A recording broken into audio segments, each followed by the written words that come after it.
Thermodynamics या chapter मधून first law of thermodynamics वरती एक क्वेश्चन 100% तुम्हाला सीईटी ला भेटणार आहे. तर फर्स्ट लॉ ऑफ थर्मोडायनॅमिक्स सांगतो काय, तर energy can neither be created nor be destroyed, म्हणजे एनर्जी तयारही केली जात नाही आणि ती डिस्ट्रॉय होत नाही.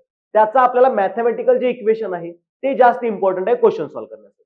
तर पहा काय आहे mathematical equation. Delta u is equal to q plus डब्ल्यू, म्हणजे डेल्टा ई काय आहे, इंटरनल एनर्जी चेंज आहे. क्यू म्हणजे हीट आहे, डब्ल्यू म्हणजे वर्क डन आहे. वर्क डन आणि हीटचं जे समेशन आहे तेच आपल्याला इंटरनल एनर्जी चेंज देणार आहे. पण यासाठी साइन कन्व्हेन्शन माहिती असणं गरजेचं आहे. तर ते या पद्धतीने तुम्ही लक्षात ठेवू शकता. बघा काय केलेलं आहे, एक बॉक्स म्हणजे तो सिस्टम आहे आणि सिस्टमला सोडून बाकी सगळे जे असतं ते सराउंडिंग असतं. आता सिस्टम मध्ये जे येत आहे ते पॉझिटिव्ह आहे, सिस्टम मधून जे जात आहे ते निगेटिव्ह आहे. या पद्धतीने तुम्ही लक्षात ठेवायचं आहे. म्हणजेच काय बघा, हीट ऍब्झॉर्ब केली तर पॉझिटिव्ह, रिलीज केली तर निगेटिव्ह. कोणी? सिस्टमने. जर सिस्टम वरती वर्कडन झालं तर पॉझिटिव्ह, सिस्टमने वर्कडन केलं तर निगेटिव्ह. या सगळ्याच्या अकॉर्डिंग आता तुमच्या स्क्रीनवरती जो क्वेश्चन दिसत आहे तो क्वेश्चन सॉल्व्ह करा, त्याचा आन्सर फाइंड करा आणि कमेंट सेक्शन मध्ये त्याचा आन्सर नक्कीच सांगा.